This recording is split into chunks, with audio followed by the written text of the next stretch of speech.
It can get you out of trouble, and it did that tonight. Release you, my word. That's the face that says everything you need to know. That says.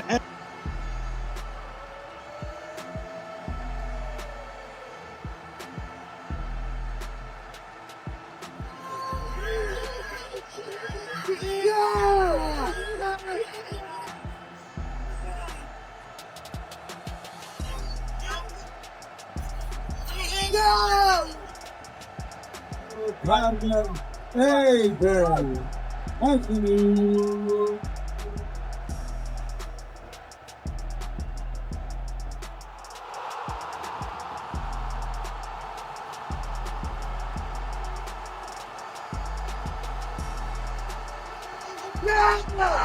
Can Anthony Joshua really prove the critics wrong tonight? Or is Kristian Prenga about to shock the entire boxing world? Let's find out. Don't fight! I'm rest!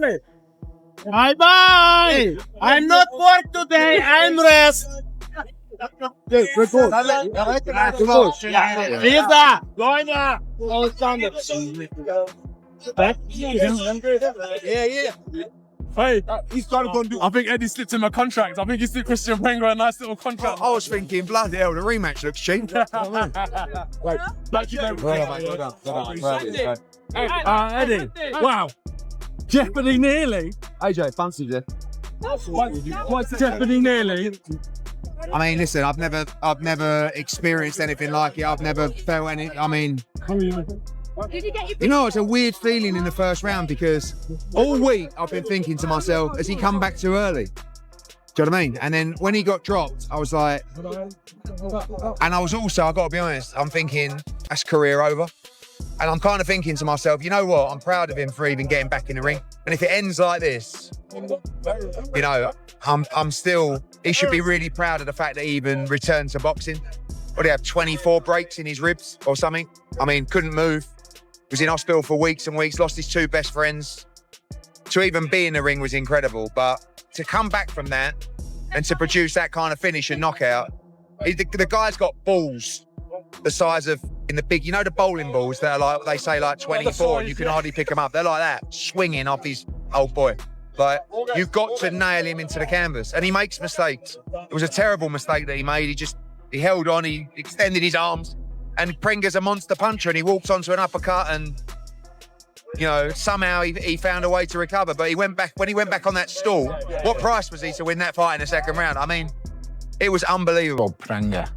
I think Prenga's a poor man's Ajit Caballero. I think that's the best way to explain him. He's a poor man. I don't know if that's good or bad. No, he's a poor man's Caballero. He's a heavyweight who's pretty rare. He goes to body. He likes to get up close and fight inside.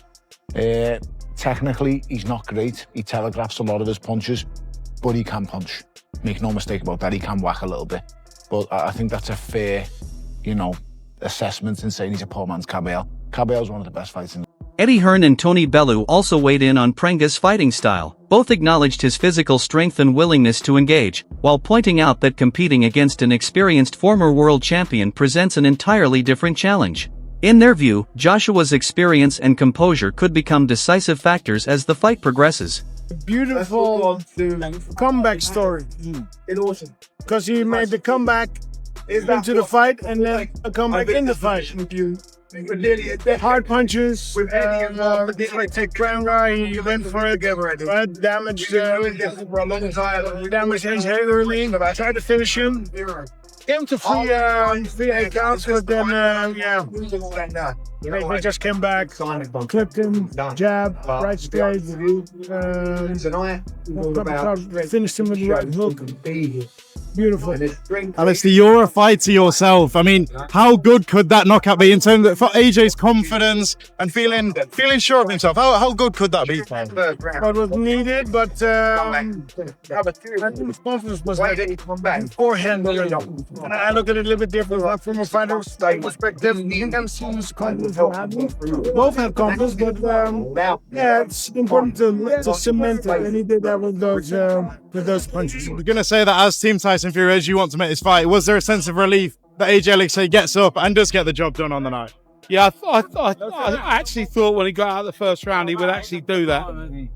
Because his opponent, listen, fair play to him. He jumped on him and he nearly done a job on him. Have you seen anything there as Team Tyson Fury that worries you at all, or? Absolutely nothing. And is there anything stopping this fight being made now? Both guys won their fights. Absolutely not. November? Probably, yeah. A crazy fight. Our first round was hard to watch, but man, the guy showed some perseverance, man, and came back with a bang. Give me your thoughts on that, man. Hey, I said the fight was going to go 2-3 rounds, but you just didn't see it going that way. But I think AJ was cold. He got woken up in the corner. They woke him up. He got warm, got into his groove, and then he finished his dinner.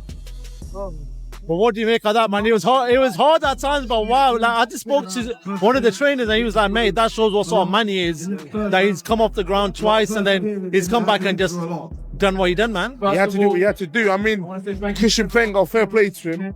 It seems like there's going to be some fights for him in the future. I appreciate it a lot. Tyson Fury, Anthony Joshua is at the fight. We want to see regardless of nothing else now. Nothing should come in. Something else. And it's got to happen this year. I mean, I'd love to see it next. Ahead of the fight, Teddy Atlas offered an honest assessment of Kristian Prenga's professional record. While acknowledging that 20 knockout victories deserve attention, he questioned the level of opposition behind those wins. According to Atlas, facing Anthony Joshua represents a completely different level of competition, making this the biggest test of Prenga's career. If we're going to speak the truth, and that's what we speak here. I mean, we don't BS people.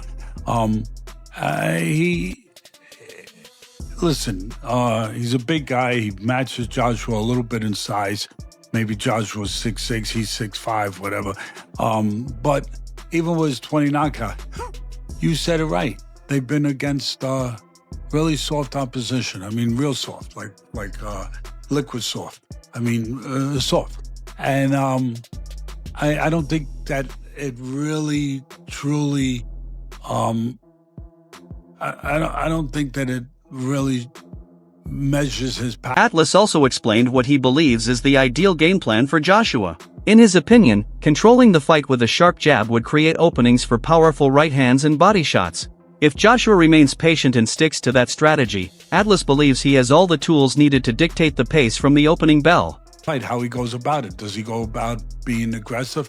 To me, if he backs him up behind that hard jab that he has and looks to set up the right hand and go to the body with that left hook he throws well, the fight ends in a round or two. It could. In a couple rounds. It could. If he doesn't, and he allows Prenga, who I think has legs that can move a little bit, let him move around a little bit, then it could go a few rounds. They can, again, I think it's his call. And where is he at?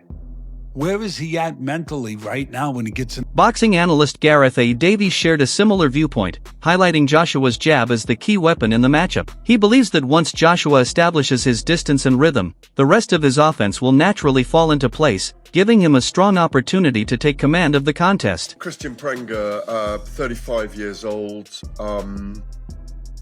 He's fought a lot of lower level fighters. I had a long study of his record yesterday.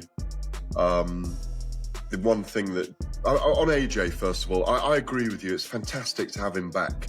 I think Prenga is in trouble. Just straight out there, I think AJ goes out there, and it looks like a Ngannou performance to me, where he'll size him up with the jab and let that booming right hand go and devastate Prenga, who obviously... They also emphasized the experiences Joshua has gained throughout his career, both inside and outside the ring.